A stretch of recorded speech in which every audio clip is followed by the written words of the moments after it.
y darles la bienvenida a todas y a todos ustedes en el inicio de lo que es un módulo que va a estar dedicado a un área neurálgica del derecho público, y que por supuesto lo trasciende, esa faceta multidisciplinar de comprender el derecho del consumidor, relaciones del derecho privado y relaciones del derecho público, esa conocida por todos, pero vamos a ver hoy y nos vamos a centrar en los efectos que toda esta situación está produciendo en consumidores y usuarios. Enseguida vamos a hacer alguna referencia.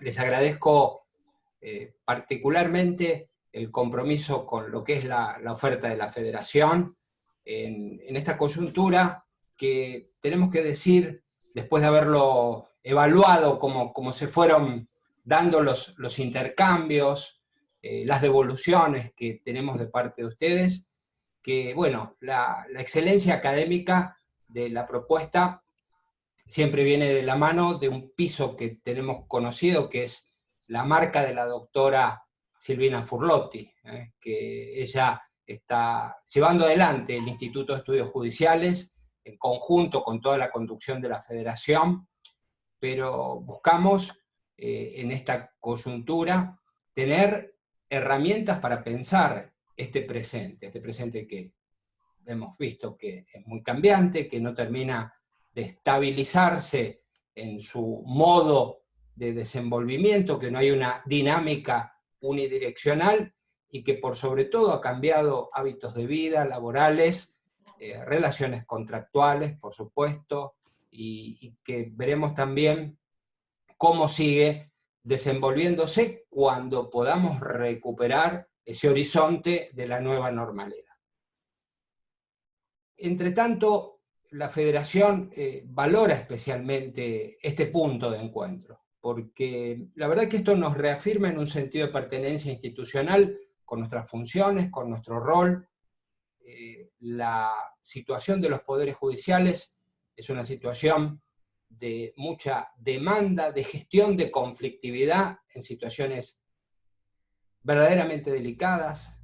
Tomamos primordialmente en cuenta la situación que está atravesando la abogacía organizada, sus modos de trabajo profundamente afectados, necesidades de plantear los inconvenientes, llevar, judicializar, reclamar los derechos que tienen los clientes, y tenemos que hacer esa tarea conjunta de todo el sistema judicial con limitaciones, con distanciamientos, con medidas de seguridad, adaptándonos a las nuevas tecnologías que la verdad que de manera muy rápida pudimos absorber, y lo hacemos sobre todo con este recurso que ha sido nuclearnos para pensar juntos, pero sobre todo para sentirnos juntos, sentirnos en una pertenencia a lo que constituyen los sistemas provinciales de justicia en nuestro Estado federal. Transitamos distintas temáticas, abordamos el derecho y la salud, las estructuras judiciales y la salud con Enrique de Rosa, nos dedicamos a reflexionar un poco, a hacer una mirada introspectiva de qué nos está pasando y cómo nos manejamos frente a estos cambios de paradigmas. Recorrimos el derecho procesal penal, las demandas que está teniendo el derecho procesal por estos días, con el doctor Rubén Chaya, con Leonel González de Ceja, técnicas para tomar las audiencias por vías telemáticas. Analizamos en un módulo que fue muy rico el derecho laboral y todas sus implicancias. La verdad que se dio un encuentro para ver lo que está ocurriendo en el mundo del trabajo y cuáles son esas respuestas. Y también nos detuvimos en el derecho contractual y de las obligaciones. Allí Silvina organizó ya a título propio un módulo con colegas muy conocidos de Gabriel, con Carlos Hernández, con Estela Lou, con el doctor Carlos Parellada, con Federico Ósola, bueno, viendo qué ocurría en este futuro inmediato que tenemos con los programas de conducta y cuál va a ser la labor reconstructiva, casi como en el 2001, que hubo que salir a buscar soluciones que no estaban en los libretos. Y ahora nos va a ocurrir algo parecido. El área del consumo, y lo venimos constatando, es particularmente vulnerable que en este momento que está confinado en su casa, el consumidor, la persona adquirente, el usuario, tenga un problema referido al consumo. No cuenta con los medios como para revertirlo. Las situaciones son de vulnerabilidad, de angustia económica, y consecuentemente se requiere de todos los operadores judiciales una sensibilidad especial para afrontar la tarea que vamos a tener por delante. Y quiero decir que para transmitir esa perspectiva no encontramos mejor expositor que alguien a quien vimos hacer crecer el derecho del consumo. Lo voy a decir así: hacer crecer el derecho del consumo. Lo voy a decir un poquito como testigo. Aclaro que la presentación la tiene Silvina a cargo. Esto es un testimonio, nada más, si me deja Silvina decirlo. Éramos muy jóvenes, en algún momento lo fuimos, y seguíamos a nuestros maestros, y pudimos ver cómo en la década del 80 se estaba instalando la exigencia. Argentina venía rezagada a la tutela del consumidor, pero las jornadas, las muchas jornadas que hubo por la década del 80, bajo la inspiración de Atilio Alterini, Roberto López Cabana, Jorge Mosset, Carlos Parellada, todos era como un circuito que no terminaba de jornada en jornada, donde íbamos buscando soluciones. Se había creado un clima de una riqueza de producción conceptual en la doctrina que era notable. Y todas esas miradas de decir, bueno, pero ¿qué pasa en todo el mundo? Se están dictando leyes de defensa del consumidor, la Unión Europea ha emitido sus directivas, desembocan en un momento que a quienes estábamos asistiendo a este nacimiento, lo tenemos muy grabado, que fue el proyecto de ley que Gabriel y Atilio y Roberto dieron en primer lugar como base. Mirábamos esas normas y no lo podíamos creer, pero ¿cómo va a ser esto? Esto era una ruptura con el Código Civil. Se condensaban muchas de las discusiones que veníamos dando. Y Gabriel y Atilio y Roberto López Cabana, que conformaban una fuerza doctrinal imparable, lograron establecer este proyecto. Y después ese proyecto volcó mucho en la ley 24240, con sus contramarchas, con el decreto que la promulga parcialmente, y la doctrina aquí siguió cumpliendo un papel importantísimo, antes y después de la 24240, en toda la evolución, y la jurisprudencia también, por supuesto. Recuerdo en este surgimiento del derecho del consumidor cuánto lo vinculó a Gabriel la ciudad de Rosario. Recuerdo esos cuadernos del derecho del consumidor que emitía y que publicaba la editorial Juris, bajo la impronta del querido Maezano, que realmente marcaban una historia, eran obras dedicadas, estudios dedicados al derecho del consumidor cuando no había tanta publicación sobre el tema.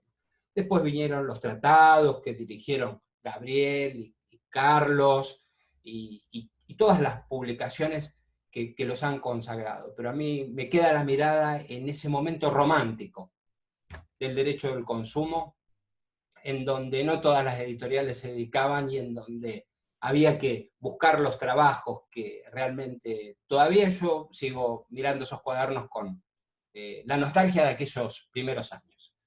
Así que, por muchos motivos, Gabriel, valoramos especialmente tu acompañamiento a la magistratura y la función judicial argentina. Aquí están secretarios, defensores, fiscales, jueces de todas las instancias, y estamos necesitando esa mirada que tuviste desde que el derecho del consumidor iba naciendo, iba germinando, hasta toda esa evolución y hasta esta crisis, en donde el derecho del consumidor va a ser tensionado, sus normas es muy probable que entren en una colisión con la realidad, pero esto que no es más que recordar a un amigo de muchas trayectorias, vamos a dar lugar como un acto de formación académica, que es a que la doctora Silvina Furlotti se encargue de la presentación. Bienvenido, Gabriel.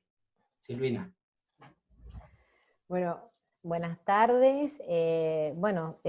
Con magnífica presentación como la de Ariel, creo que, bueno, es difícil seguir presentando a Gabriel Stiglitz, pero hay algo que Ariel, que lo conoce muy bien, lo caracterizó, que es como que ha acompañado la vida del derecho del consumo en la Argentina. Con esa primera presencia en la 24240, hasta la fecha siempre ha estado presente en la evolución del derecho al consumo, como llevando la bandera de la protección de los vulnerables y haciendo que este derecho marche, acompañado por ese gran equipo que redactó el año pasado el proyecto del Código del Consumidor, que es una gran obra, y bueno, ojalá que alguna vez vea la luz, porque creo que ahí se ve el espíritu de Gabriel, que ya nos ha demostrado con todos sus trabajos y todas sus intervenciones, esta gran lucha que ha llevado, y creo que, Gabriel, ya podrías decir que, bueno, que está la misión cumplida, ¿no? Que has hecho mucho por el derecho del consumo, que lo has instalado, y que hay muchos seguidores, y que ya, por ejemplo, ya es una materia independiente, por ejemplo, en la Universidad Nacional de Cuyo, hace un año que tenemos la cátedra de consumo concursada, cuyo titular vi que es Claudio Leiva, acaba de también incorporarse a este chat. También pusiste la impronta del consumo en la Universidad Nacional de Cuyo, con tu gran ayuda a los que en aquel momento eran estudiantes y hoy son los graduados, y que siempre estás ahí para traer a Mendoza tu palabra y tu incalzable lucha por los derechos del consumidor. Bueno, todos ya saben que Gabriel es abogado, es doctor, es profesor titular en la Universidad Nacional de La Plata, que también es autor de numerosas obras, y creo que en este caso la que habría que destacar es la del Tratado del Derecho del Consumidor, donde refleja el pensamiento de todos los especialistas de la Argentina, y también tiene algo muy interesante que refleja el pensamiento y la evolución del derecho del consumo en cada una de las provincias. Creo que esa gran obra que dirigiste junto a Carlos Hernández, creo que ayuda al crecimiento y a la evolución y a donde está hoy el derecho del consumo, porque refleja no solamente el pensamiento de la doctrina argentina, sino también lo que pasa en cada una de las provincias. Entonces, bueno, Gabriel, gracias por acompañarnos, gracias por aceptar estar con nosotros, y bueno, como siempre, bienvenido a la Federación Argentina de la Magistratura, y bueno, muy especialmente a Mendoza, que cuando se reintegre el fútbol te podemos volver a invitar. Así que bueno, te esperamos con un buen vino. Bueno, muchísimas gracias. Muchísimas gracias a la FAM y a los dos amigos que me presentaron como amigos.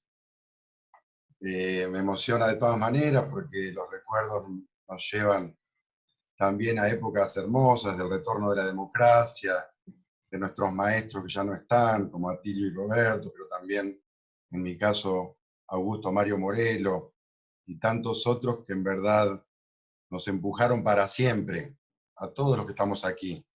La verdad, les agradezco, no era la idea que tantas juezas y jueces y funcionarios del Poder Judicial tuvieran que escuchar sobre mí, sino que lo que quiero es yo hablar sobre los jueces y juezas, porque son los que han verdaderamente hecho lo más importante del derecho del consumidor en estas décadas que tanto ha crecido. Así que simplemente agradecerles porque la FAM es muy importante para mí, porque estando con ustedes estoy en todo el país, que lo amo todas las provincias, así como Ariel mencionó Santa Fe, en particular Rosario, y Silvina Mendoza. Verdaderamente me siento parte de todas las universidades del país, porque me encanta la gente del interior, y porque son luchadores, y porque por el derecho del consumidor todos hicieron muchísimo.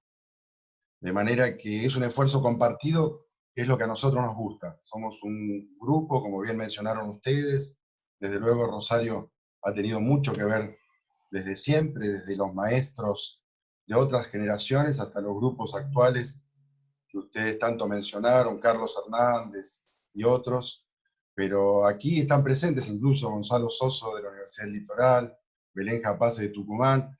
Es verdad, Silvina, lo que decís, muchos nos hemos reencontrado a través del proyecto de Código de Defensa del Consumidor, que hoy está en el Senado de la Nación. En algún momento lo voy a mencionar, sobre todo porque también tiene soluciones para la emergencia, tanto que estamos pensando que quizá va a avanzar rápidamente en el Senado.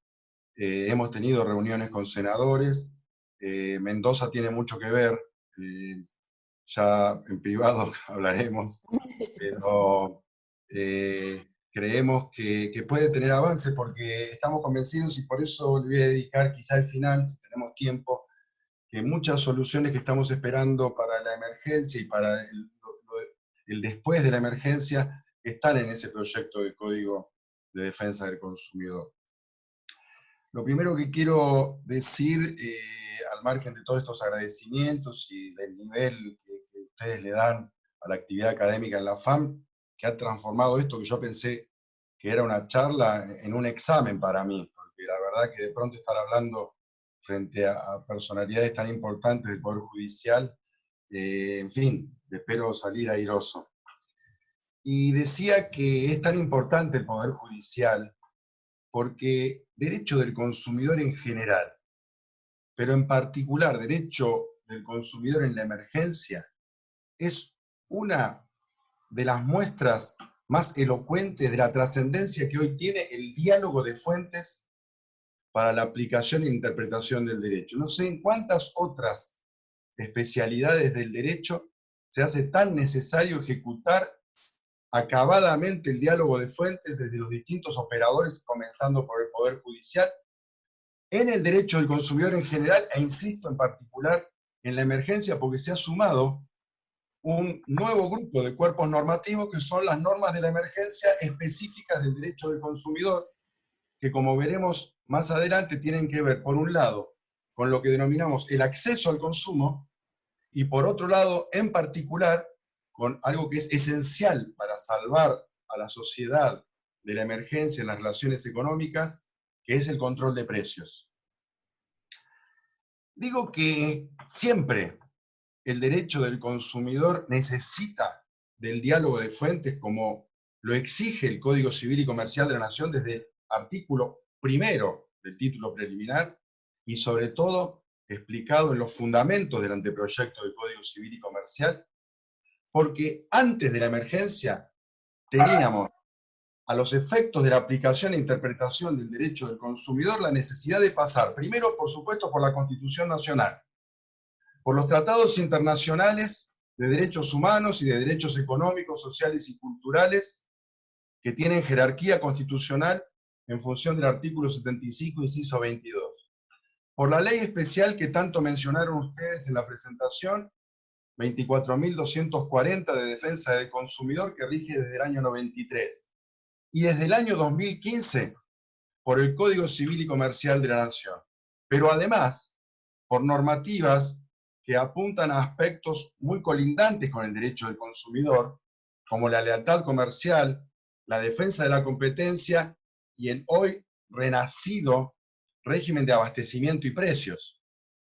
Pero también con las normas provinciales que se han dictado en muchas jurisdicciones a los efectos de los aspectos de implementación, procedimientos administrativos y judiciales y políticas de defensa del consumidor. Fíjense lo que es ese diálogo de fuentes para que además hoy, en la emergencia frente a la pandemia por coronavirus, se hayan sumado muchas normas de muy buena calidad, muy necesarias, bien redactadas, pero sobre todo justificadas en las normativas internacionales y legales nacionales en materia de acceso al consumo y de control de precios. Por eso voy a ir rápidamente a los distintos cuerpos normativos y me voy a quedar sobre todo en un primer aspecto, que es el de las soluciones que el Código Civil y Comercial de la Nación no imaginó para la pandemia, pero sabiamente brindó para la pandemia, que son soluciones que ustedes habrán visto en otros ciclos de la FAM, y por eso apenas las voy a mencionar, en el campo de la teoría general de las obligaciones y de los contratos, pero que tienen especial relevancia en tiempos de emergencia, lo cual habla de la sabiduría de los redactores del Código Civil y Comercial, porque haciéndolo a través de grandes principios generales, de reglas fluidas y flexibles, lograron que hoy no tengamos que andar buscando soluciones sustanciales especiales para la emergencia, porque están todas ahí en el Código Civil y Comercial de la Nación. Muchas de ellas ya están siendo aplicadas rápidamente por algunos tribunales del país, y otras vendrán cuando se llegue la gran inundación de reclamos judiciales por las cuestiones que la emergencia, la cuarentena, generó en las relaciones de consumo. Quiero decir nuevamente, porque ustedes me elogiaron a mí, yo tengo que hacer como Calamandrei el elogio de los jueces, que en verdad el Poder Judicial fue el primer motor del derecho del consumidor en estos más de 30 años de evolución en la Argentina, pero por sobre todas las cosas, desde el 2015 y desde esta emergencia en adelante tendrá que serlo, porque seguramente el Poder Judicial es el primero de los motores, insisto, para desarrollar el diálogo de fuentes. Y ya lo ha hecho. Y algunos pocos ejemplos vamos a tener tiempo para brindar aquí. Y por supuesto luego en el debate que tengamos con ustedes, que va a ser lo más importante por enriquecer a todos y en particular a mí. Pero digo, el diálogo de fuentes en el derecho del consumidor lo genera sobre todo el Poder Judicial, buscando sumar las soluciones de todos esos cuerpos normativos que hemos enunciado desde la Constitución Nacional en adelante. Pero sumarlos buscando coherencia y armonía entre ellos. Por eso se habla de diálogo, es una comunicación entre los distintos cuerpos normativos que reemplaza algunas reglas muy rígidas en materia de hermenéutica, aplicación e interpretación del derecho, que desde luego subsisten, pero ya no son absolutas. Pienso, por ejemplo, en la preponderancia de la ley posterior sobre la anterior, o en la preponderancia de la ley especial sobre la general, que existiendo en la nueva teoría general del derecho el diálogo de fuentes, pasan a un segundo plano, porque de lo que se trata es de buscar en esa armonía y coherencia la solución más justa. Y a los efectos de la defensa del consumidor, todos los operadores del derecho, y en particular el Poder Judicial, tienen una ayuda que les brinda la normativa, incluso constitucional, que es el principio protectorio. El principio de protección del consumidor está absolutamente instalado en el derecho argentino, y mucho más instalado va a estar, en gran medida de la mano de lo que redactó Gonzalo Soso, si se sanciona el proyecto de Código de Defensa del Consumidor. Pero está instalado, porque el segundo párrafo del artículo 42 de la Constitución establece el mandato a las autoridades, incluido el Poder Judicial, para proveer a la protección de los derechos de los consumidores que están enunciados en el primer párrafo. Proveer a la protección en el ámbito del diálogo de fuentes significa buscar la solución que más proteja. Pero lo dicen expresamente las normas legales, coincidentemente la Ley de Defensa del Consumidor y el Código Civil y Comercial de la Nación. La Ley 24.240 en el artículo 3º, aplicar la norma más favorable al consumidor. El Código Civil y Comercial de la Nación en el artículo 1094, aplicar la solución más favorable al consumidor. O sea, es un diálogo de fuentes, búsqueda de coherencia, armonía, comunicación, pero condicionado a que la solución sea la más justa. Y en el derecho del consumidor, la más justa es la aplicación de la normativa más favorable al consumidor. De todas maneras, siempre el diálogo de fuentes es un sistema fluido y flexible. Por eso no esperamos la misma solución necesariamente en el Tribunal 1, en el Tribunal 2, en la Jurisdicción 1, en la Jurisdicción 2.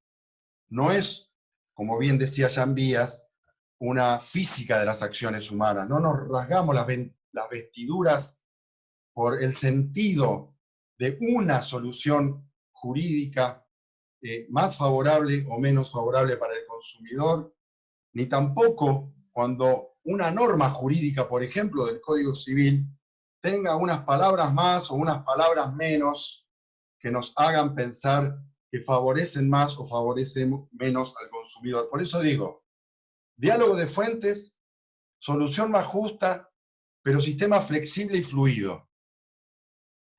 Equilibrio, en última instancia. Nosotros estamos orgullosos, en definitiva, de pertenecer a un grupo que ha estado madurando después de estos 30 años que Ariel mencionaba, de tener excelentes maestros, como los que hemos mencionado hasta aquí, y entendimos que, como todo el derecho del consumidor, aún sobre la base del principio protectorio y de la necesidad de aplicación de la norma más favorable, etc., siempre es un sistema de equilibrio. Moreno lo explicaba. Moreno decía que es un sistema de ayuda, es un mecanismo para nivelar, o sea, no para derrotar, para elevar a los vulnerables, a quienes se encuentran originariamente en planos inferiores, y colocarlos en un punto de equilibrio con la otra parte de la relación. Nosotros estamos convencidos que el derecho del consumidor avanza, es indetenible, pero sobre todas las cosas, porque está sustentado en la solidez del equilibrio y la razonabilidad de todos los componentes de los cuerpos normativos que lo integran. Y me gustaría, antes de pasar a la emergencia, traer dos ejemplos concretos de la jurisprudencia y de la legislación en función de los cuales nosotros estamos convencidos que no hay que rasgarse las vestiduras por el sentido de un fallo o de una norma legal que muchos, de un lado u otro de los extremos, han creído que eran definitorios para derrotar, por ejemplo, al derecho del consumidor. Pienso, por ejemplo, en el fallo Buffoni de la Corte de la Nación, que es un fallo en función del cual la Corte avaló una cláusula de exclusión de cobertura en una póliza de seguro automotor. Pero la Corte lo avaló porque se trataba de una exclusión de cobertura basada en una situación de hecho que además era ilegal porque infringía las normas específicas de tránsito. En el caso, transportar pasajeros en un lugar no habilitado del vehículo. Por motivo de eso, la Corte consideró que no se trataba de una cláusula abusiva, esa exclusión de cobertura de la póliza automotor, y por lo tanto avaló la exclusión de cobertura. Las compañías de seguros creyeron que habían ganado para siempre la batalla contra el derecho del consumidor. Error. Ya salieron muchos fallos aplicando el derecho del consumidor a las relaciones de seguros y señalando expresamente que no se los impide el fallo Buffoni de la Corte porque solo se refirió a una cuestión concreta, que era esa exclusión de cobertura, y por lo tanto no se aplica ese mismo sentido fuera del contexto que tenía el caso Buffoni. Así que no era una derrota para el derecho del consumidor que debieran festejar las compañías de seguros, ni que tampoco debiera generar histeria en algunos militantes del derecho de seguros que pensaron que la Corte venía a derrotar 30 años de conquistas. Y lo mismo pasó con el Código Civil y Comercial de la Nación, que fue, a los efectos del derecho del consumidor, tanto o más importante que los avances que generaron la Constitución Nacional y la Ley 24240.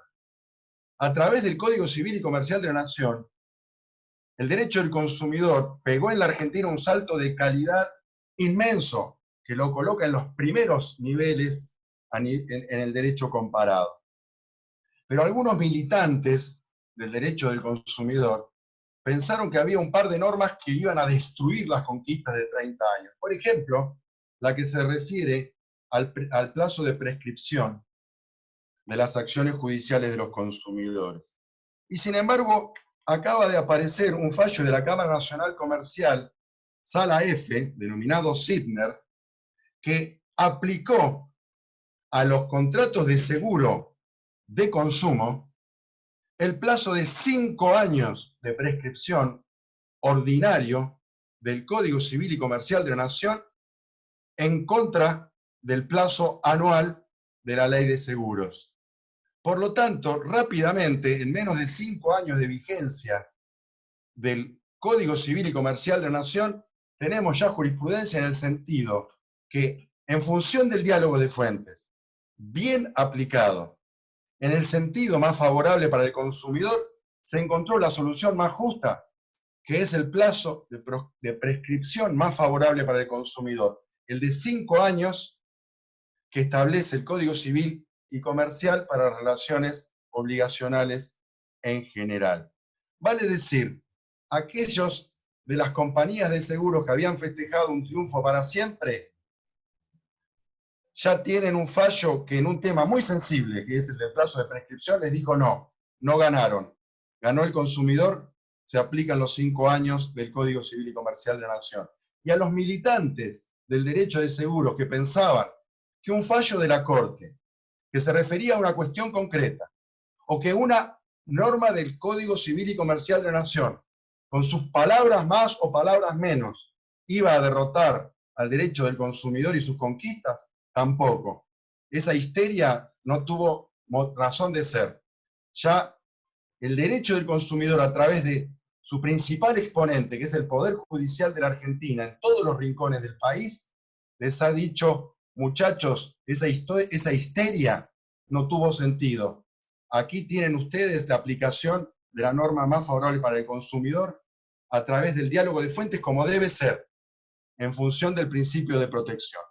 Esto era simplemente para explicarles a ustedes cómo nosotros vemos el diálogo de fuentes, cómo vemos la necesidad de equilibrio, pero siempre en función del principio de protección, y cómo entendemos que el derecho no es una física de las acciones humanas, como decía Jean Vías, y que puede tener, con las mismas normas, una interpretación u otra distinta, pero que en definitiva lo que no va a lograr, como bien lo marcó Ariel al inicio, es que este camino indetenible del derecho del consumidor argentino, que nos llena de orgullo, porque lo construyeron los Alterini, los López Cabana, los Mosset, los Kemmelmacher, ese derecho del consumidor ha triunfado para siempre, y lo único que tiene por hacer es seguir avanzando.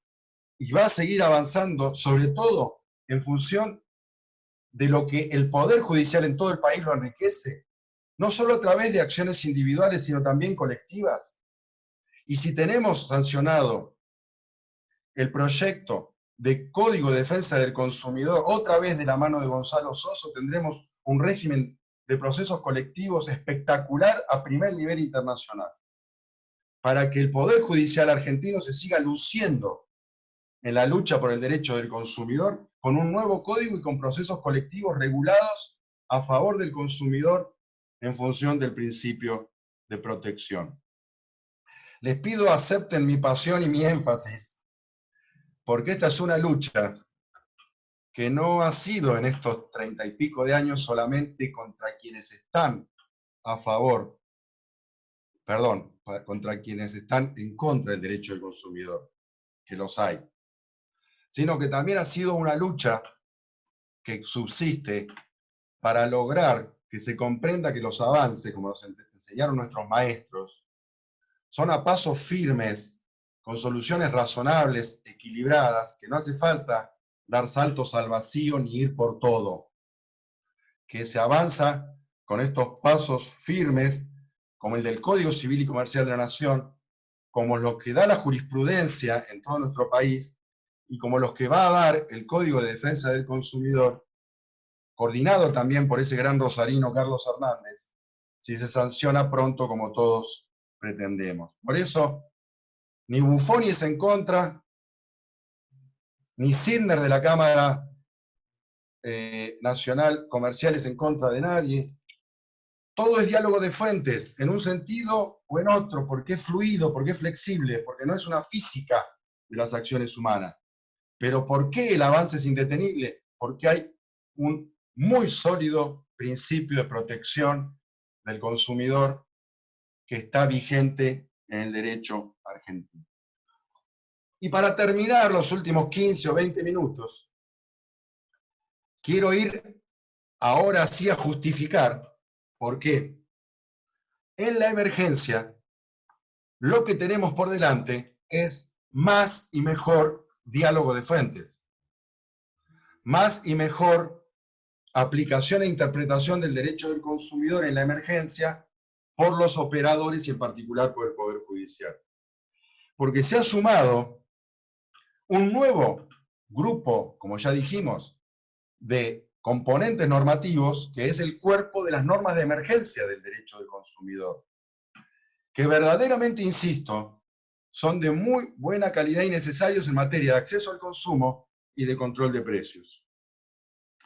Y que van a ser necesarios también para el Poder Judicial cuando, como digo claramente, y lo charlábamos antes de iniciar la reunión informalmente, cuando se inunden los tribunales con reclamos de consumidores con motivo de todos los contratos de consumo que han sido impactados por la emergencia con motivo de la imposibilidad de cumplimiento, de la frustración del fin del contrato, de la imprevisión contractual, de haberse configurado situaciones de caso fortuito o fuerza mayor, de la suspensión de cumplimiento porque la otra parte no cumplió, o de la prevención porque imagino que la otra parte no va a cumplir, la modificación del contrato de acuerdo a las nuevas facultades que tienen los jueces en el Código Civil y Comercial de la Nación, etcétera, etcétera. Apenas vamos a hacer una enunciación, pero también destacando, como nuevo elogio de los jueces,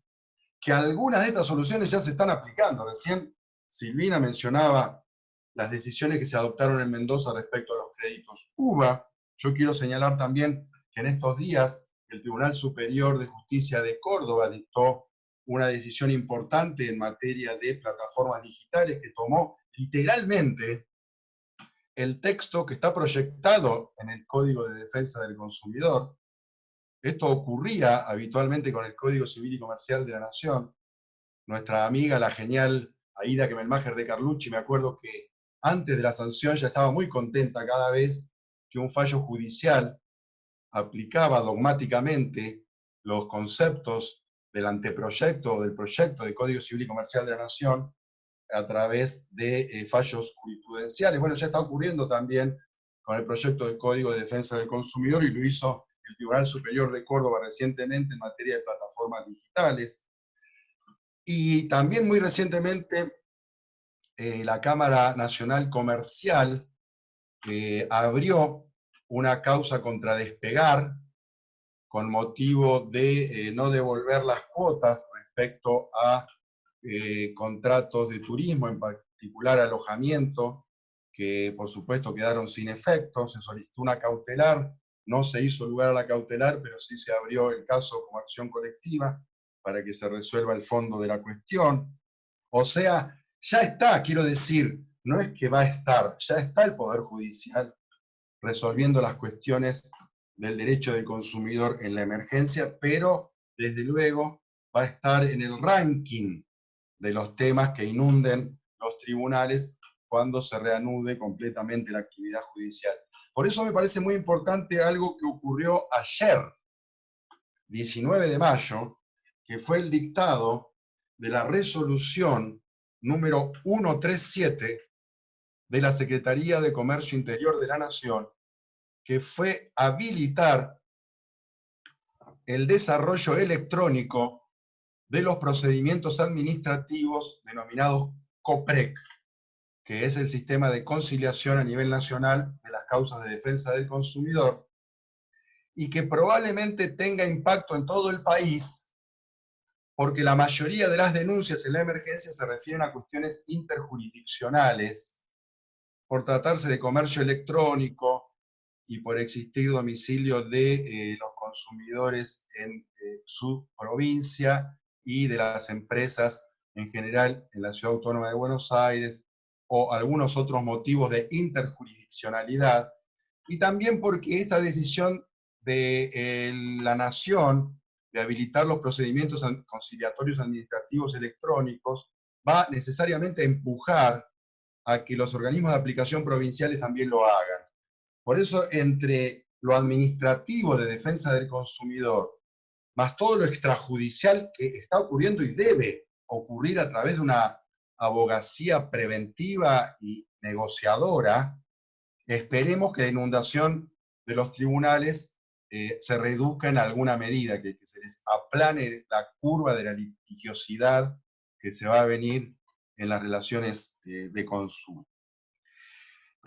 Al primer grupo, insisto, solo lo voy a mencionar porque, como bien dijo Ariel, en estos mismos cursos de la FAM ya se habló de obligaciones y contratos a través de grandes especialistas que obviamente ya explicaron, y no hace falta que a ustedes se les explique, que estas hipótesis se encuadran en caso fortuito o fuerza mayor, que también encuadran en la hipótesis de imposibilidad de cumplimiento del Código Civil y Comercial de la Nación. No hace falta que yo reitere las normativas específicas, en algún caso podemos detenernos apenas unos minutitos.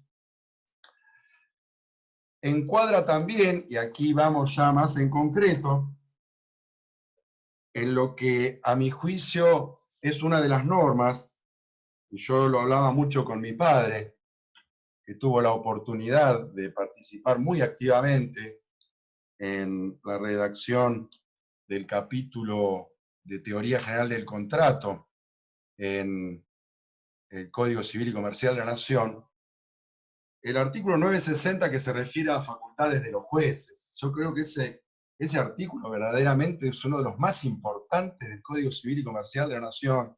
Hemos coincidido mucho con el gran Federico de Lorenzo, y que obviamente, hablando para la FAM, es el primer artículo que tengo que mencionar, porque es el que dio el salto de calidad en lo que Mosset llamaba la justicia contractual. La justicia contractual es una lucha de 50 o más años que inició la reforma del 68 en la Argentina, tomando todo lo que avanzó la jurisprudencia y doctrina y los eventos jurídicos académicos en materia de buena fe, ejercicio abusivo de los derechos, lesión e imprevisión. Pero en definitiva, como dice la primera parte del 960, se refieren todos ellos a modificación del contrato en las hipótesis que las partes lo requieran, porque están previstas en determinadas figuras contractuales específicas. En definitiva, tuvo que decir la normativa sobre lesión o sobre imprevisión que daba lugar a la posibilidad de modificación judicial del contrato. O los jueces tuvieron que interpretarlo en función del principio de la buena fe o la prohibición del ejercicio abusivo. Pero el 960 va más allá. En hipótesis que son de extrema aplicación, y sobre todo en la emergencia, yo diría que en las relaciones de consumo frustradas con motivo de la pandemia y de la cuarentena, la última parte del 960 está presente siempre cuando dice que los jueces tienen la facultad para modificar las estipulaciones de los contratos de oficio cuando se afecta de modo manifiesto el orden público. Me da la impresión que con el activismo, como le gustaba decir a Morelo, que nuestro poder judicial siempre ha mostrado por la justicia contractual, porque la justicia contractual la empujaron los Atilio Alterini, los Mosè Turraspe, pero también la empujaron los jueces y las juezas de la Argentina. Entonces, hoy la herramienta del 960 en la emergencia, para los contratos en general, pero muy particularmente para las relaciones de consumo, me parece que es la primera. Si las partes, si las empresas e incluso los consumidores y su abogacía no están dispuestos a ejercer la solución de conflictos como se debe ejercer en una emergencia, que es pensando en la prevención, pensando en la negociación, si no lo hacen, entonces me imagino que el Poder Judicial lo primero que tendrá que hacer es ir a buscar ese tipo de soluciones preventivas, negociadoras y conciliatorias antes que la resolución drástica de estos decenas de miles de casos que se van a presentar, porque estamos hablando de servicios públicos, de los cortes que van a existir cuando se terminen los 6 meses de prohibición para cortar, de los aumentos de precios que existan cuando en algún momento se termine la prórroga de precios máximos, de los contratos a los que haya que cambiarle la fecha, porque obviamente el viaje, por ejemplo, era para una fecha y ahora lo quiero hacer en otra. Todo eso no tendrá que estar sometido únicamente a la solución drástica, ganó A o ganó B, resolví el contrato, lo dejé sin efecto, sino por sobre todas las cosas a modificarlo, y para ello, si las partes no quieren, los jueces tienen la facultad, porque verdaderamente, insisto, se me ocurre que frente a la pandemia por coronavirus, la emergencia y la cuarentena, vamos a estar siempre en presencia de hipótesis de afectación manifiesto del orden público que le va a dar a los jueces la atribución para modificar las estipulaciones del contrato.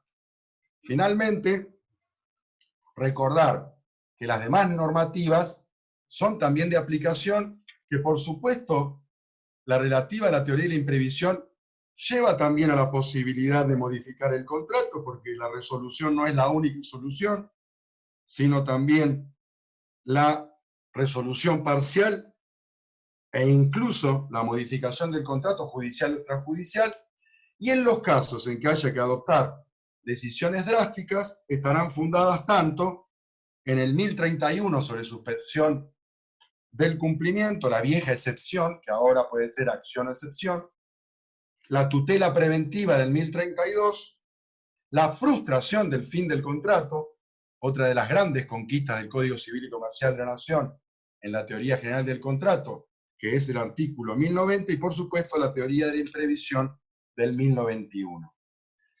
Y dejo el Código Civil para dedicarme los últimos 10 minutos a la emergencia, a las normas de emergencia, perdón, porque insisto en calificarlas como muy importantes, al margen que, desde luego, muchas de ellas son leyes en sentido material, no todas están en los DNU que están en vías de ser aprobados por el Parlamento, algunas son resoluciones, como ya mencioné, de la Secretaría de Comercio Interior de la Nación, o del Banco Central, o de la Inspección de Personas Jurídicas, pero en cuanto a sus contenidos, verdaderamente, a los efectos del diálogo de fuentes, traen las soluciones más favorables al consumidor, de modo que necesariamente tendrán que estar en ese análisis de sumatoria, de coherencia, de flexibilidad, de fluidez, del diálogo de fuentes que los jueces y juezas van a realizar. Yo los quiero dividir en dos grupos. Unos son los que tienen que ver con el acceso al consumo y otros con el control de precios, ya lo había anticipado. Y no los voy a desarrollar porque no tengo tiempo, pero sí lo que quiero es justificarlos desde el punto de vista jurídico. Porque de pronto vamos a hacer un diálogo de fuentes entre la Constitución Nacional y una resolución de la Secretaría de Comercio Interior de la Nación. Vale decir, vamos a tratar de armonizar y encontrar la coherencia entre dos grupos normativos que desde el punto de vista de la jerarquía constitucional no se pueden comparar. Sin embargo, de lo que se trata es, en el diálogo de fuentes, de buscar la coherencia entre lo que la Constitución pretende, que es proveer a la protección de los derechos de los consumidores, artículo 42, segundo párrafo, el diálogo de fuentes, buscar la solución más justa, la más favorable para el consumidor, y analizar si esas normativas en sentido de leyes en sentido material pueden llegar a ser incorporadas dentro de esas sumatorias del diálogo de frentes. Ocurre que normas internacionales como las directrices de las Naciones Unidas para la defensa del consumidor, como el Pacto de Derechos Económicos, Sociales y Culturales incorporado con jerarquía constitucional y aprobado por ley en la Argentina, e incluso una poco conocida declaración presidencial de los derechos de los consumidores del Mercosur. Las tres normas que acabo de mencionar se refieren al derecho de acceso al consumo y elevan el acceso al consumo como un principio del derecho del consumidor. También lo hace, por supuesto, el proyecto de Código de Defensa del Consumidor que está hoy en el Senado de la Nación. Y nosotros entendemos que el derecho de acceso al consumo no significa únicamente ingresar a la relación. El derecho de acceso al consumo significa también poder permanecer, aún frente a una situación crítica generada por la emergencia frente a la pandemia por coronavirus. Si yo ingresé a una relación de servicio público, de provisión de agua, energía eléctrica, gas, o de servicio de televisión por cable o internet, por ejemplo, tuve el uso y goce y el disfrute del derecho de acceso al consumo. Pero una vez que ingresé, también el derecho de acceso al consumo significa poder permanecer y mantenerme en esa relación a pesar de una emergencia y a pesar del impacto económico de la emergencia. Por eso entendemos que las normas de emergencia que garantizan permanecer en la relación de consumo están cumpliendo con el derecho de acceso al consumo y por lo tanto están avaladas por las normas internacionales de las Naciones Unidas, directrices de protección al consumidor, del Mercosur, Declaración Presidencial de los Derechos, y nada menos que por el Pacto de Derechos Económicos, Sociales y Culturales con jerarquía constitucional. Por eso ahora voy a mencionar cuáles son, pero lo que a mí me interesaba era señalar que están justificadas por la normativa internacional.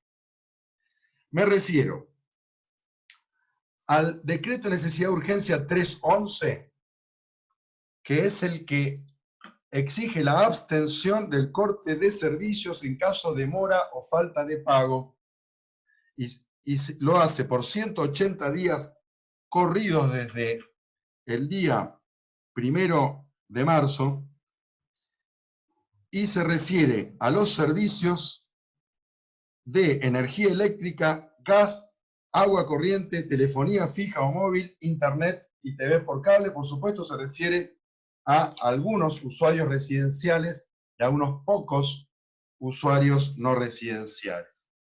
Me refiero a la comunicación del Banco Central del 1 de abril A6949, que en primer lugar prorrogó los vencimientos, cuestión que ya pasó, pero por sobre todas las cosas estableció un régimen de refinanciación para el caso de falta de pago, con 3 meses de gracia, 12 meses de cuotas y un interés fijo máximo de 49% anual. Me refiero también a las normativas que no me voy a detener porque ya sé que ustedes las trataron en el curso sobre contratos en materia de alquileres y de hipotecas, tanto en lo atinente a congelamiento como a prohibición de desalojos y ejecuciones hipotecarias, y también a la normativa de Inspección General de Justicia de la Nación, que estableció la obligatoriedad de lo que se llama el principio de, discúlpenme que estoy buscando, de, bueno, en los planes de ahorro de la opción de diferimiento. Fíjense, hemos hablado de resoluciones de la Secretaría de Comercio Interior de la Nación, hemos referido a resoluciones del Banco Central, de la Inspección General de Justicia de la Nación, y por supuesto también algunos decretos de necesidad y urgencia. Y para finalizar quiero mencionar algún tema que no sé si se va a judicializar tanto, porque está más vinculado al control administrativo, que se refiere a la fiscalización de precios. Pero no quiero dejar pasar por alto que también está justificado. Y en este caso está justificado legalmente, porque es la Ley de Abastecimiento 20.680, modificada reiteradamente, la que faculta fijar literalmente precios máximos de referencia, que es lo que se ha hecho a través de resoluciones de la Secretaría de Comercio Interior de la Nación.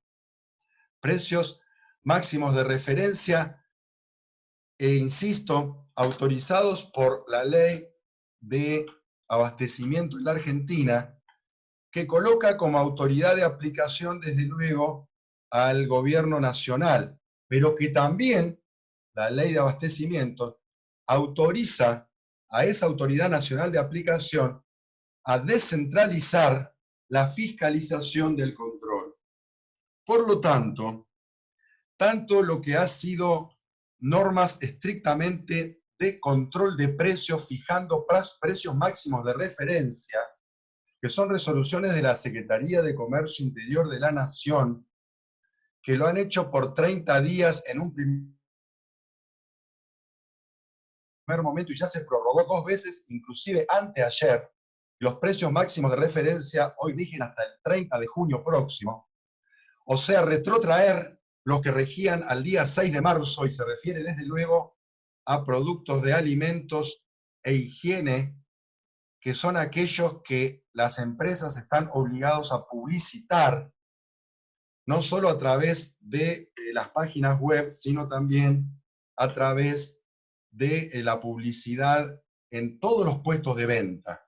Y esto es lo que genera la posibilidad de la fiscalización. O sea, el régimen de control de precios en la Argentina hoy significa que alimentos e higiene se retrotraen al 6 de marzo y se prorrogaron ya 3 veces, en este caso hasta el 30 de junio, que se deben publicitar, y finalmente que la autoridad nacional, y por delegación o descentralización, todos los municipios del país, coordinados por las provincias, están con la facultad de fiscalizar y labrar actas o recibir denuncias en los casos en que no se realice ese congelamiento al día 6 de marzo.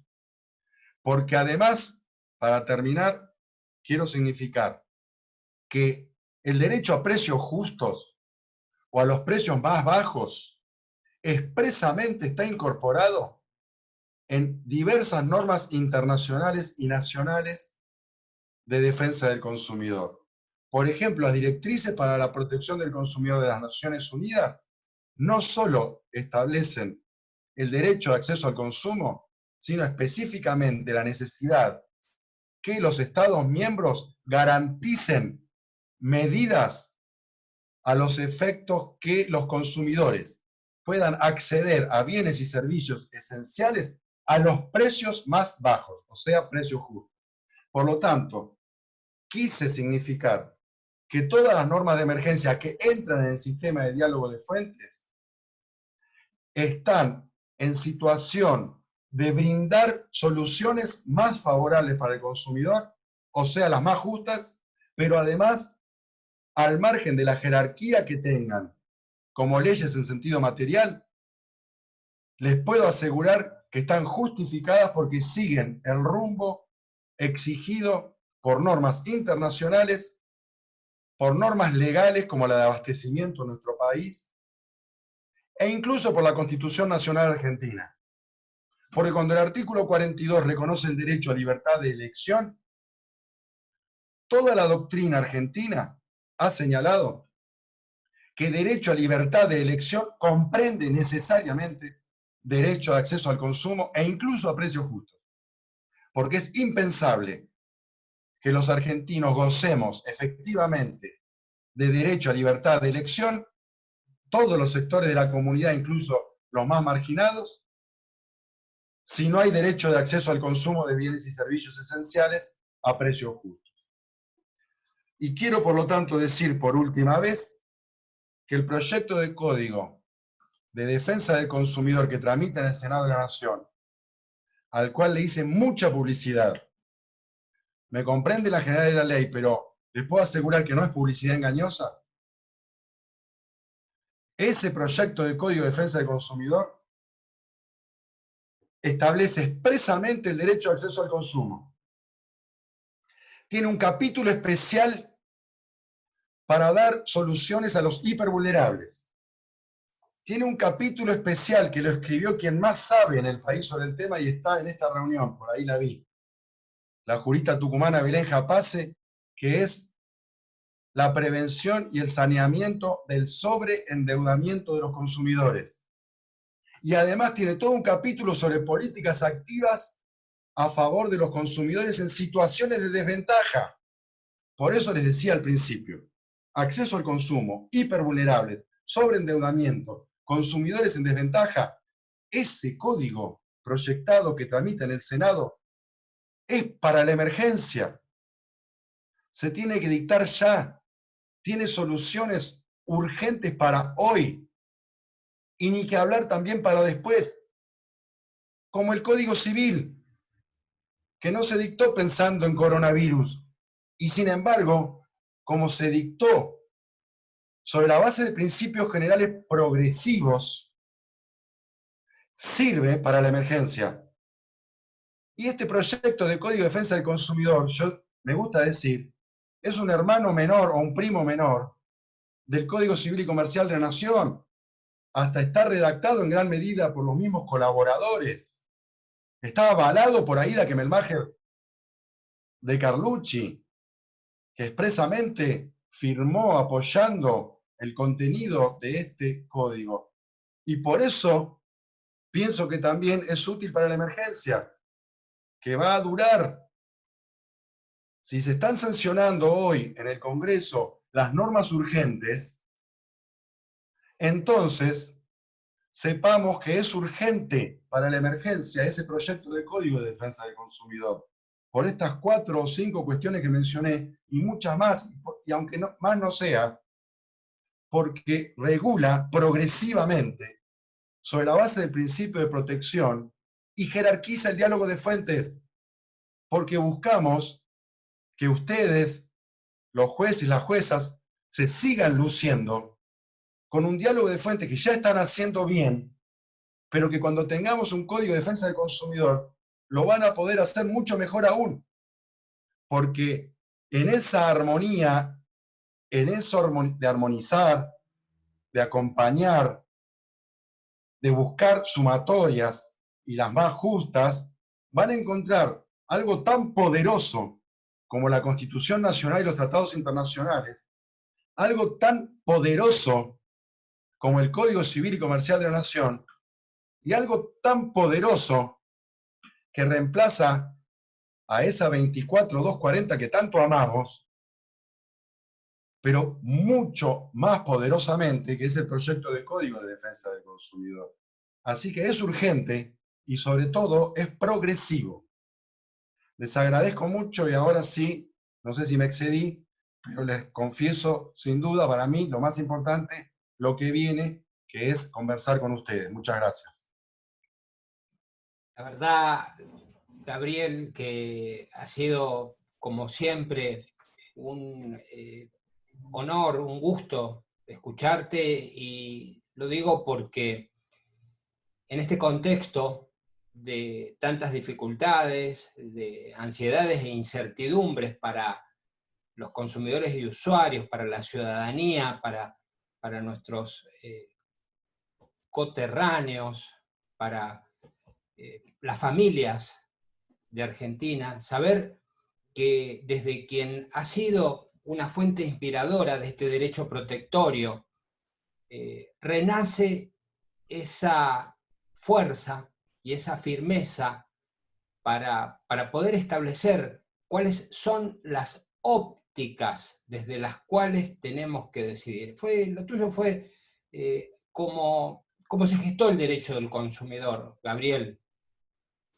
Un llamado a la valentía, un llamado a la valentía de ser justos, y una valentía sin la cual, vos lo sabés muy bien, los jueces tenemos que tener una cantidad de atributos que nos suponen constricciones, limitaciones, por supuesto, imparcialidad, saber, formación, prudencia, pero hay un valor sin el cual el resto de los valores se vuelven relativos, Gabriel, que es la valentía, justamente.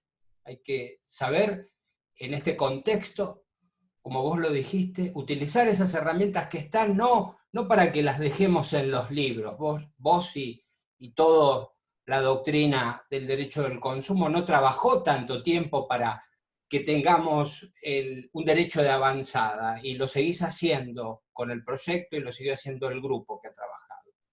Lo han hecho, lo han forjado para que las soluciones que se adopten resolviendo los conflictos tengan esa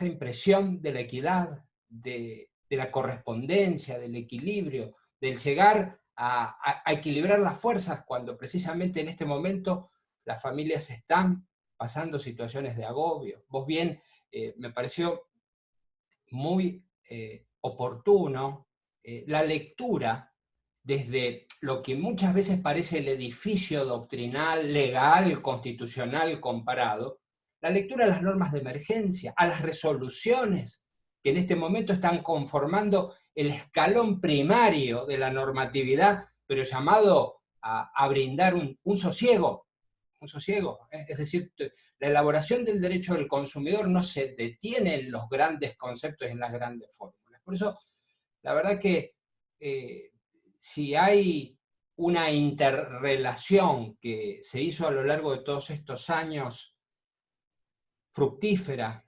dinámica y dialéctica, ha sido esta convivencia de doctrina y jurisprudencia.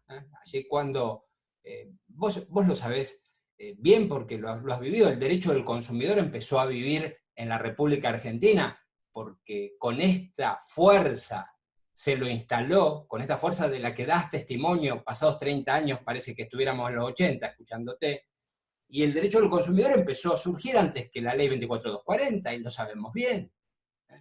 Y se fisura en este momento, tiene ruidos, cruje frente a una realidad que lo agobia, y son esas normatividades que van apareciendo las que van a dar respuesta.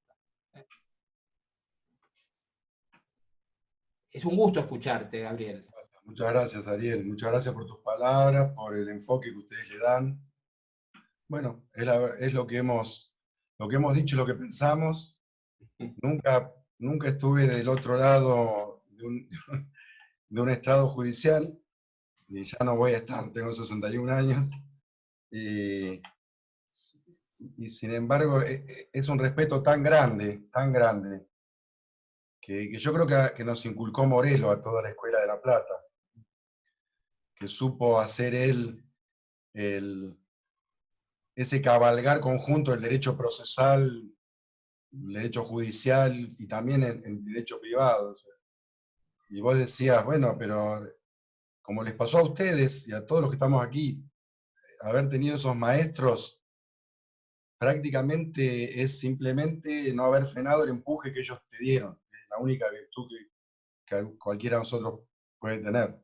Porque el empuje que te dan te dura para toda la vida. Y la verdad que una ciudad de La Plata que supo ser brillante académicamente y haya tenido a personajes como Trigo Represas, pero en este caso como Morelo, es un lujo que uno tuvo. Como vos decías, éramos muy jóvenes, verdaderamente éramos jóvenes, pero además también vino de la mano con disfrutar el retorno de la democracia. Yo creo que nosotros tuvimos esa suerte. Nosotros vivimos el retorno de la democracia con esos maestros y teníamos 30 años, ¿entendés? Sí. Entonces, después de eso, si no tenés compromiso, es incomprensible, te genera un compromiso para siempre, y por eso somos muy respetuosos de los mayores, de los maestros, ni que hablar los rosarinos, ahí veo un Casilo que ya me contaron que es sobrino nieto. Recuerdo a Andorno, el otro día revisaba quiénes fueron los primeros del derecho del consumidor y era Andorno, era López Cabana, por ¿Te supuesto. Siempre. acordás, Luis con su bonomía, con su tranquilidad, con su recorrida por el derecho italiano, porque él daba clase allá, daba clase en la Sorbona, Luis, y bueno, un integrante de la Cámara de la que formamos parte, y acá se produce algo a lo que vos aludías un poco, y a lo que llamabas la atención, cómo no se desvincula de la calidad de la respuesta el derecho procesal. Por supuesto que en Rosario tenemos las dos escuelas, Adolfo y Jorge Peirano, y Jorge lo que ha colaborado, porque vos lo mencionaste, Augusto, y vos sabés la retroalimentación que esto significó para el derecho del consumo, y cómo AIDA tomó todos estos aportes que el derecho procesal hizo y se los transformó en normas sustantivas. Pero por supuesto, Jorge Peirano está en los podios más altos, también del derecho del consumidor en definitiva. Y él sabe que yo pienso eso y le hemos hecho en Rosario un congreso en homenaje a él, que ustedes han participado, un congreso de derecho del consumidor. Y él me decía, con la humildad que lo caracteriza, me decía, ¿cómo un congreso de derecho del consumidor en homenaje a mí? Yo le empecé a explicar por qué y no me pudo contestar. Él hizo en el derecho del consumidor muchísimo. Pero si vamos a cualquiera de las provincias de ustedes, tenemos esos héroes del derecho del consumidor, en todas, en todas. Le voy a Pero, pedir a Silvina que, bueno, ordene un poquito esto que nos hemos dado el lujo de tener como una charla. Siempre con Gabriel, quiero aclarar, combinamos el fútbol y en este caso vamos a hacer un paréntesis, nos lo vamos a embarcar a toda la audiencia. Silvina. Bueno, de nuevo, gracias, Gabriel. Veo los mensajes del chat y bueno, todos te agradecen, te felicitan. Realmente, bueno, gracias por darnos, bueno, estas herramientas, ¿no? Como recordarnos la vigencia del 960, como refrescarnos el diálogo de fuentes, ¿no? Y el principio protectorio y todas esas ideas que son esas herramientas que los jueces y juezas necesitamos en el momento de resolver. En ese momento que estamos, como decías vos, por ejemplo, con el caso Sidner, si la prescripción es 135, y definir justamente todos estos principios y todo esto lo que nos da la doctrina, porque si bien muchas veces, como decía Ariel, bueno, la valentía, ¿no? Es la valentía de tomar la decisión, pero generalmente esas decisiones valientes no vienen de la nada, sino que viene de lo que aporta la doctrina al sistema jurídico. Y bueno, y me hiciste acordar algo que siempre nos decía la doctora Kemelmacher cuando fui alumna de ella de Derechos Reales, allá en la Universidad de Mendoza. Ella nos decía que si no estudiábamos el derecho proyectado, estudiábamos derecho derogado. En ese momento nos hacía estudiar el proyecto del 87, y bueno, y con tu proyecto, con el proyecto de Código de Defensa del Consumidor, creo que hay que empezarlo a estudiar, hay que estudiar y debatirlo, porque el que no estudia derecho proyectado estudia derecho derogado. Entonces, creo que nos hayas traído todas estas ideas a la luz, van a ser de suma utilidad para todo lo que nos va a tocar resolver en épocas de pandemia, emergencia, porque no solamente es la emergencia que provoca la pandemia, sino la emergencia económica que ya traíamos de antes. Entonces, todas estas herramientas son vitales para nosotros, así que bueno, solo palabras de agradecimiento, bueno, para vos y para, bueno, también para Ariel, que también ha recordado muchas cosas muy interesantes, y bueno, también veo que estás, Gonzalo, si no sé si querés agregar algo y sumarte a decir algo. No quiere hablar. No, yo igual, la verdad te agradezco mucho, Silvina. Vos sabés que aparte de la valoración al grupo de ustedes, vos, Silvina, también sos parte de nuestro grupo, nosotros no tenemos la menor duda, importantísima. Gracias. Sos la mendocina de nuestro grupo. Y yo quiero decir, porque alguien mencionó, no sé si vos, Silvina o Ariel, porque un poco me emociona también tantos recuerdos, que es verdad, uno ayudó a los profes verdaderos, que son los que ya mencionamos tantas veces, a instalar el tema. pero si lo más importante, ¿sabés qué es? Que hoy hay tantos jóvenes brillantes ocupándose de este tema, y que son maestros a los 30, a los 40, a los 50. Eso es lo más importante, porque por eso yo hablo que siempre ya el triunfo ya es definitivo. Muchos chicos se desesperan cuando sale un fallo en contra. Le digo, no me hablen de los fallos en contra. No me hablen de los fallos en contra del consumidor. Tiene que ocurrir. Quieren que les hable de cómo era hace 30 años y ya me dicen que no, porque los canso, ¿viste? Después yo Exacto. soy tipo Sí. deportes en el recuerdo. Entonces, quieren que les cuente cómo era una clase de obligaciones en 1984, hablando de derecho del consumidor, y me dicen, no, deja, gracias. Entonces a mí no me hablen de los fallos en contra, que tienen que ocurrir porque no es física. Porque incluso dentro del principio de protección hay fluidez en el diálogo de fuentes, es flexible, lo explica Claudia Lima Marque, la jurista brasilera que a nosotros nos trajo desde Heidelberg la teoría del diálogo de fuentes, que la recepta en gran medida los autores del Código Civil y Comercial de la Nación, en el texto, a través de las normas sobre prelación, pero también en los fundamentos del anteproyecto. Es flexible y es fluido, no me hablen de un fallo en contra del consumidor. Háblenme de cómo estábamos en 1980, cómo estábamos en 1990, en el 2000, en 2010, 2020, y a ver quién tiene razón, si estamos avanzando o no estamos avanzando. Respetemos el fallo en contra. Es parte del derecho y es parte de la evolución también, como ha sido en todos los campos. ¿O acaso el amparo, o la buena fe, o la responsabilidad objetiva, o el divorcio nacieron sin contramarchas? Todo el derecho es así, pero la evolución es una película, no una foto, que es un fallo en contra, que es tan respetable como el fallo a favor.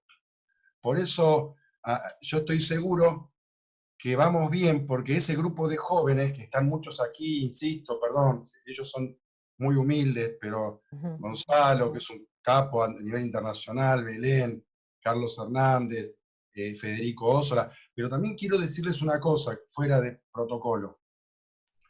Tenemos la suerte de tener un director nacional de defensa del consumidor, que es un jurista de primer nivel internacional que se llama Sebastián Baroselli, profesor de contratos de la UBA y especialista en derecho del consumidor. Y que estas normas de emergencia, como decíamos y dijo Ariel, tengan contenidos tan protectorios, en gran medida, no tengo la menor duda, y esto corre por mi cuenta, es una derivación de tener un jurista progresista y comprometido con el derecho del consumidor redactándolas, aunque luego llevan la firma de sus superiores, por supuesto, como corresponde. Por lo tanto, ese grupo garantiza para siempre décadas y décadas de evolución del derecho del consumidor. Digo porque yo estoy leyendo sin anteojos, veo algún chat y alguno de ustedes con mucha generosidad dijo, gracias, es lo que nosotros los jueces necesitamos, o las juezas necesitamos que nos digan estas cosas. Y yo les digo, quédense tranquilos, que ahí tienen gente de 30, 40, 50 años, se los va a seguir diciendo hasta que ustedes sean jueces de la Corte de la Nación. Eso está garantizado. Hay presencias importantes para el asociacionismo, Gabriel, desde Corrientes, la expresidenta del Colegio de Magistrados de la provincia de Corrientes, la doctora Analia Durán de Casís, que ha sido también parte de la conducción de la federación. Nos encontramos con una colega también, amiga, muy comprometida de Venado Tuerto, Celeste Rosso, en el sur de la provincia de Santa Fe. Y bueno, yo quería preguntarles a Silvina y a Valeria si registraron también alguna pregunta que se le quisiese formular a Gabriel después de esta emotiva exposición. Déjame solamente decir una cosa, Claro. ¿viste? Que soy muy difícil, parezco Mirta Legrand cuando empiezo a hablar. Quiero señalar también otro gran especialista en Derecho del Consumidor que está presente, que es relator del Tribunal Superior de Tucumán, Marcelo Rubinstein, y también estuvo en las dos fases como operador, porque él estuvo también a cargo de la Dirección Provincial de Defensa del Consumidor de Tucumán antes de llegar como relator del Tribunal Superior. Y no estoy pasando a otras pantallas porque le tengo miedo, soy un desastre en la tecnología, y no estoy pasando a las otras dos pantallas que tenemos en este momento, porque tengo miedo que por pasar después yo me quede afuera de la galería. Pero seguramente habrá otros amigos presentes por el lujo que yo tengo de conocer todas las provincias y todos los amigos de las provincias. Y disculpen si a alguno no lo estoy saludando, es porque están en las otras pantallas y no me quiero mover. Bueno, sí, la verdad, Silvina, yo estoy viendo, ¿no? Hay algunas consideraciones, por ejemplo, comentan ahí que en Río Tercero, Córdoba, Gabriel, se presentó un amparo colectivo por el control de precios de alimentos durante la emergencia, o sea que ya hay algunas presentaciones colectivas en relación a las medidas vinculadas con el control de precios y precios máximos. Y hay una pregunta muy interesante que hace Marcela Ruiz Díaz, que nos viene acompañando en varios de estos coloquios, de estos ciclos de conferencias, que además de decir que fue una brillante exposición, consulta si los conflictos de planes de autoahorro tienen carácter interjurisdiccional por su estructura y por lo tanto si son de competencia federal. Esa es la consulta que nos hace Marcela. Sí, muchas gracias. Al primer tema dijiste Río Tercero, ¿no es cierto? Exacto. Sí. Estoy totalmente de acuerdo. Yo mencioné simplemente que los controles de precios son más propios de la autoridad administrativa. Pero Morelo explicaba muy bien, cuando él trajo a la Argentina otra teoría, que era de los intereses difusos, explicaba muy bien que en muchos casos, por desidia o inercia del poder administrador, desde luego que aparece absolutamente habilitada la facultad del Poder Judicial para resolver ese tipo de cuestiones. Por lo tanto, yo creo que es correcto que si en Río Tercero se haya detectado incumplimientos a los congelamientos de precios y al momento no hayan sido esos incumplimientos subsanados a pesar del accionar de la autoridad administrativa, lo cual no puedo juzgar porque tengo desconocimiento, estoy absolutamente convencido que puede judicializarse perfectamente, porque sin ninguna duda se trata de normas jurídicas vigentes para la protección del consumidor que siguen la línea de la Constitución Nacional y por lo tanto en función del propio Código Civil y Comercial de la Nación, incluso desde el artículo 1, no tengo la menor duda que los jueces pueden adoptar medidas incluso preventivas a los efectos de evitar que subsistan esos incumplimientos. O sea, disponer una orden que tendría que emanar de los fiscalizadores de precios, pero perfectamente podría emanar del Poder Judicial, como ha ocurrido en tantos temas en materia de intereses difusos, incluso ambientales, que muchas veces es la autoridad administrativa la que dispone el mandato, y muchas otras veces, sea porque la autoridad administrativa no lo hizo, o porque directamente se sometió la cuestión a la decisión judicial, lo hicieron los jueces. O sea que yo creo que es correcto que haya una acción colectiva vinculada a la fiscalización del incumplimiento del control de precios en el caso del Río Tercero. Luego, no conozco la realidad, cómo han ocurrido las cosas allí. Tampoco es tan fácil en ciudades grandes, como es Río Tercero, inspeccionar el congelamiento de precios, siendo que tenés 2 o 3 comercios por cada cuadra. Entonces, ¿cómo hacen los municipios, que además tienen que controlar el tránsito, que la gente cumpla con el aislamiento, tienen que ayudar los temas sanitarios, etcétera, para que también estén controlando, inspeccionando que se cumpla con el congelamiento de precios? Es muy difícil, ni siquiera hablaría yo de una falta de servicio, porque la emergencia también está ocurriendo para el ejercicio del poder de policía, verdaderamente. Ayer no lo escuché yo, pero me comentaban que el ministro de Seguridad de la provincia de Buenos Aires, Sergio Berni, dijo, ya no podemos controlar, porque ni nosotros sabemos qué es lo que está fuera de la ley. Así que prácticamente depende de la gente que cumpla o no cumpla. Y bueno, esto, o sea, sea tránsito, sea sanitario, sea comercio, llegó un momento en que se desbordó la capacidad de acción de los fiscalizadores, sean municipales, provinciales o nacionales. Por lo tanto, ¿cómo hago en Río Tercero para que todos los comercios poder visitarlos y mirar, y cuando me retiro, qué pasó al día siguiente?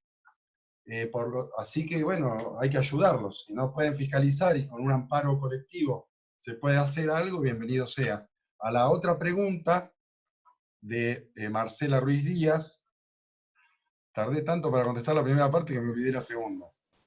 Era sobre el tema de la competencia de los autoahorros, si te Sí. parecía que podía ser competencia federal. Yo cuando me referí a lo interjurisdiccional, al principio de la exposición, estaba refiriendo al sistema de conciliación administrativa, COPREC, que es el que está establecido a cargo de la Autoridad Nacional para los episodios interjurisdiccionales. O sea, no lo hago a los fines de deslindar entre la competencia federal y la ordinaria, porque en defensa del consumidor es la ordinaria al principio, aun cuando sea interjurisdiccional. Lo interjurisdiccional me lleva al análisis de la competencia territorial, por supuesto, como ustedes saben, en función de las normas de los códigos procesales civil y comercial y de la propia Ley de Defensa del Consumidor, sobre todo artículo 36, que tiene una norma en materia de competencia territorial, a los créditos al consumo. Y en cuanto a la dicotomía entre competencia ordinaria y federal, bueno, son las normativas que ustedes conocen, constitucional, etc. Cuando hablo de interjurisdiccional, insisto, me refiero en lo administrativo a la posibilidad de denunciar ante Defensa del Consumidor de la Nación administrativamente para que el organismo que hoy está abierto, que se llama COPREC, que es un sistema de conciliación, electrónicamente me llame a una audiencia conciliatoria electrónica y solucione el problema. A estos efectos necesito que la cuestión sea interjurisdiccional y, respondiendo a Marcela, entiendo que sí, que los de ahorro previo lo son, porque necesariamente todas las matrices son, en general, por lo menos las más importantes, de Ciudad Autónoma de Buenos Aires. Por lo tanto, no tengo la menor duda. Además, hay una enorme voluntad política de la Dirección Nacional de Defensa del Consumidor de solucionar cuestiones. Por lo tanto, ellos no se van a declarar incompetentes. Lo que están tratando sobre todo es motivar que los directores provinciales que están en las distintas jurisdicciones de ustedes, ellos se contagien de ese activismo y pongan en marcha, seguramente incluso hasta con la ayuda tecnológica de la Dirección Nacional, sistemas conciliatorios electrónicos, porque la gente está esperando que se resuelvan urgente, incluso la gente está dispuesta a conciliar. La gente entendió que en la emergencia algo perdió y no va a salir pidiendo, bueno, ahora me mandan a un hotel 5 estrellas, yo pagué 3, quiero punitivos, voy a 5 estrellas, no tiene la culpa. No hay culpas en la pandemia. Lo que hay es necesidad de negociar. Así que la gente quiere soluciones ya, no quieren esperar que termine la emergencia, que abran los tribunales e inundarlos.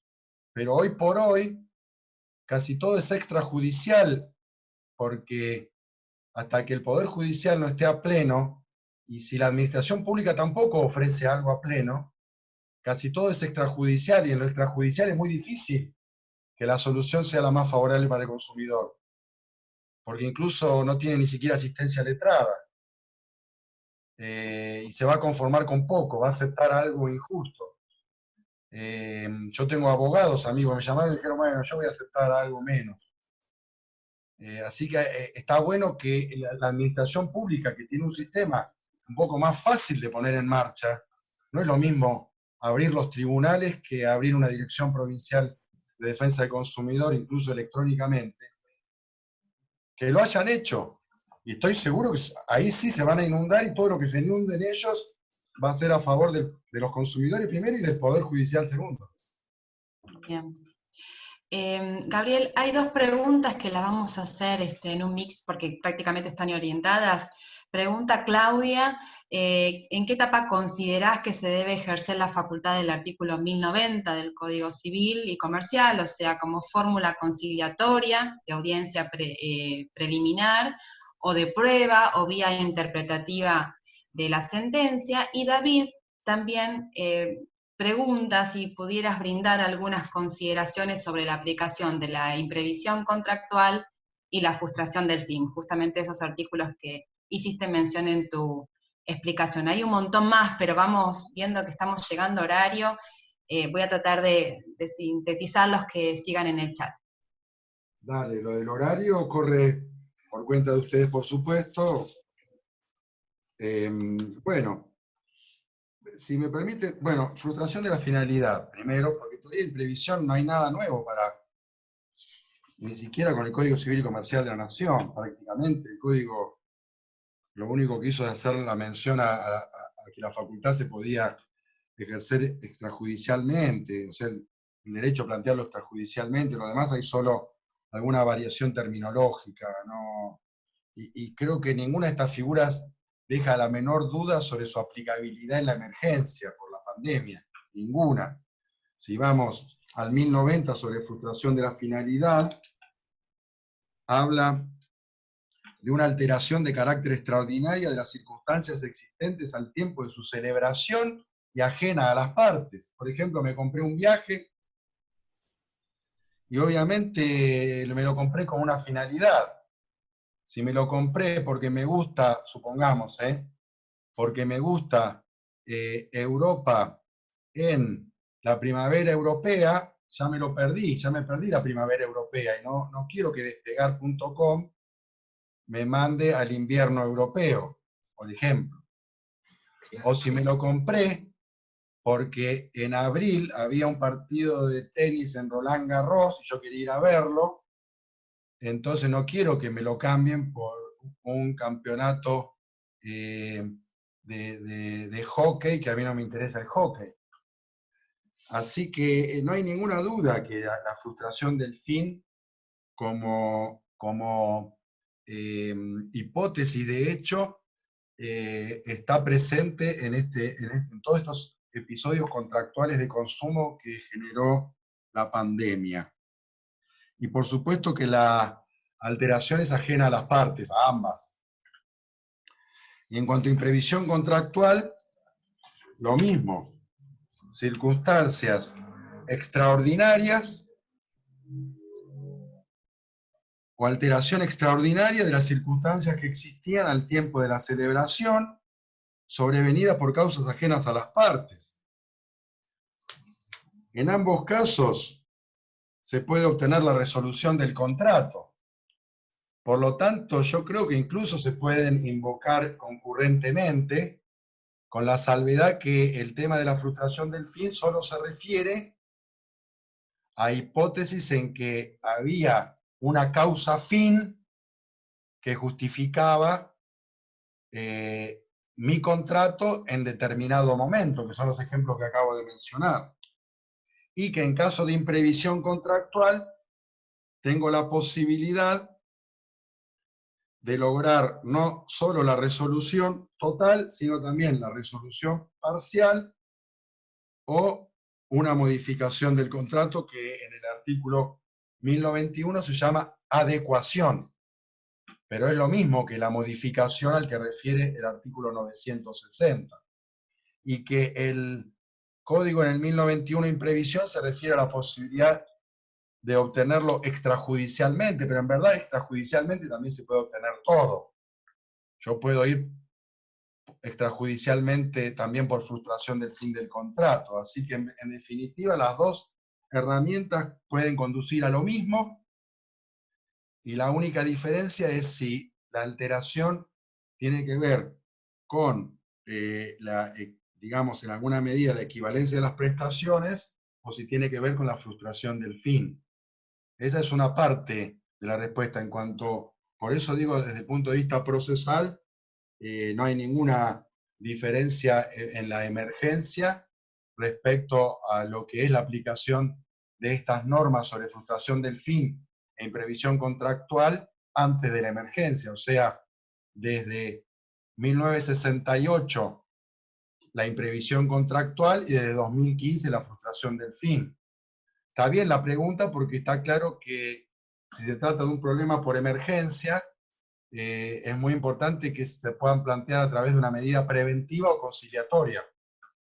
Claramente estaría muy bueno que las soluciones de adecuación y modificación del contrato no deban esperar el dictado de una sentencia definitiva, que las soluciones de modificación o adecuación del contrato puedan ser el resultado o de audiencias conciliatorias o de resoluciones cautelares o autosatisfactivas, etcétera, o directamente de acciones preventivas ejercidas en función del nuevo Código Civil, artículo 1710 y siguientes. O sea, acá, en el 2015, el Código Civil nos mojó el oído a la abogacía y a la magistratura para buscar otros activismos. Ya el juez no se tiene que quedar cruzado de brazos esperando que haya un daño para indemnizarlo, sino que tiene que salir a buscar la prevención, que ya lo hacían los jueces, porque esta es otra norma que los legisladores incorporaron porque los jueces lo venían realizando, todos los mandatos preventivos. Y las audiencias conciliatorias lo mismo, o sea que, y también a la abogacía le mojó la oreja el Código Civil y Comercial. Imagínate una acción preventiva en vez de ir a pedir siempre daños. Y la pandemia también nos mojó la oreja a los dos, a la magistratura y a la abogacía. Porque si la magistratura quiere resolver todo de modo sancionatorio, indemnizatorio, entonces no van a poder evitar la inundación. Y la abogacía tampoco le sirve para nada. Y yo confío en eso, ¿eh? Probablemente confío más en la magistratura que en la abogacía. Pero confío. Bueno, Gabriel, muchísimas gracias. Siempre que la magistratura avanza es porque los abogados proponen caminos, Gabriel, ¿eh? Eso también tenemos que decirlo. Bueno, yo soy autocrítico, como no soy juez, tengo que hacer la autocrítica a la abogacía. Pero bueno, estoy en el Colegio Abogado de La Plata, quedé tranquilo, a cargo del área académica, pero bueno, todo lo, digamos, también la autocrítica es muy importante, la abogacía tiene mucho que aprender en lo que es intereses difusos, acciones colectivas, acciones preventivas, aceptar aquello que genera menores regulaciones de honorarios, pero mayor bien común. Hay mucho por delante y bueno, a mí me toca hacer la autocrítica de esa parte. Bueno, ahí hay algunas preguntas que yo pensaba, Silvina, son muy concretas, tanto aquí en la plataforma Zoom como en YouTube, que están vinculadas con planes de ahorro. Eso va a ser objeto del panel que está diseñado para el 27, ¿verdad? Con el doctor Marcelo Quaglia, a quien veo presente, a Claudio Leiva, Julián Jalil, y bueno, obviamente tu presencia, Bueno. Silvina, junto Bueno, con bueno. Marcela. Con Saludos Machi. mis saludos para todos ellos, ¿viste? Solo que yo no veía porque estaban en otra pantalla. Sí, no, y además, bueno, quiero contarles un poco una novedad que estamos ideando, que no sé si nos va a salir para el cierre del panel, que sería trabajar sobre un fallo, una sentencia, y me parece que quizás la mejor sentencia que podría ser para tratar ese día y para poder como fijar todos estos conocimientos que hemos visto en el panel de contrato, de obligaciones y ahora en consumo, es una sentencia que citó Carlos Hernández, que es la del viaje a Egipto, que es de la Sala de la Cámara Nacional con voto del doctor Picasso, donde trata, creo que de una manera muy interesante, el problema de la imposibilidad de cumplimiento, tanto en el ámbito, ¿no es cierto?, del Código Civil y Comercial y de la Ley de Defensa del Consumidor. Creo que ese fallo nos va a ayudar a cerrar el análisis de ese fallo, que ya se los vamos a mandar, nos va a ayudar a cerrar un poco, va a ser la síntesis de todo esto. Así que bueno, Gabriel, si no tenés nada que hacer el 27, estás invitado a debatir con nosotros, y vamos a intentar trabajar en grupo por Zoom. Hoy estuvimos practicando con Franco, que bueno, y vamos a ver si nos sale acá, así que bueno, desde ya pedimos las disculpas si no nos sale, pero bueno, hay que empezar y va a ser una manera muy interesante, y también les pido que si tienen algún fallo interesante justamente de consumo y pandemia, como medidas cautelares y más, se nos pueden hacer llegar a través de FAM. Bueno, nosotros felices de recibirlo para también poder ir teniendo más material para trabajar y para ver cuáles son las problemáticas que se plantean en las distintas jurisdicciones. Así que bueno, no sé si hay otra pregunta por ahí, y bueno, si no, creo que, bueno, solo palabras de agradecimiento. Si siguen los agradecimientos, ¿viste? De Romina, de Marcelo, bueno, de Luciano, todos agradecimientos, Gabriel, para vos. Bueno, yo les agradezco a ustedes, me parece muy bien el fallo que eligieron. Viste, siempre cuando hablamos de consumidores y pandemia, lo primero que viene a la cabeza es el turismo, obviamente. Sí. Hasta que te das cuenta que están los problemas de acceso, de no quedarme sin luz, sin gas, Sí. de no quedarme sin internet. Hoy quedarse sin internet y quedarse sin educación es quedarse sin bienes y servicios, de pronto, que solo los podés comprar por internet. Y yo, como nunca terminé una charla sin hablar de mi fanatismo por Estudiantes de La Plata, y Ariel Ariza dijo que obviamente somos futboleros, también quiero mencionar el de los espectáculos deportivos, porque a todos les puede pasar de tener un abono por un año en una platea, por ejemplo, para ir a ver, y nosotros, justo los de Estudiantes, tardamos 14 años en construir el estadio, lo terminamos de construir, lo inauguramos, compramos abonos por un año y vino la pandemia. Sí. Entonces, ahora nos tenemos que poner a discutir, nada menos que con nuestro presidente, que se llama Juan Sebastián Verón.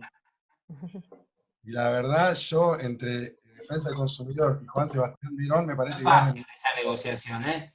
No es fácil. Va a ser muy difícil. Estoy pensando en renunciar a todos mis derechos, porque no me animo a él a negociar. Sí. Pero yo había escuchado por ahí que iban a poner unas fotos, ¿no? Como en algún estadio de Alemania, no sé, esas cosas que uno escucha en la radio, porque yo el fútbol no es lo mío, pero había escuchado que justamente le iban a hacer una suerte de ofrecimiento poniendo unas fotos grandes ahí, ¿o no? ¿Del público?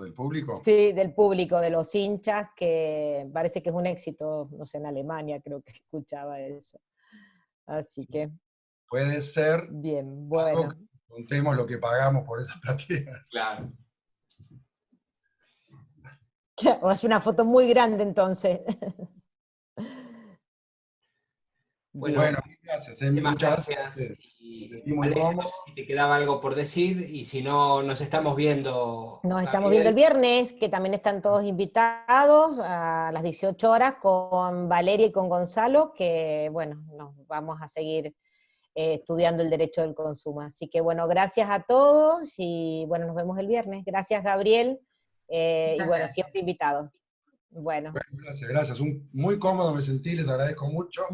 Y estaremos pronto. Es la idea. Bueno, nos vemos hasta el viernes. Bueno, nos vemos. Chao.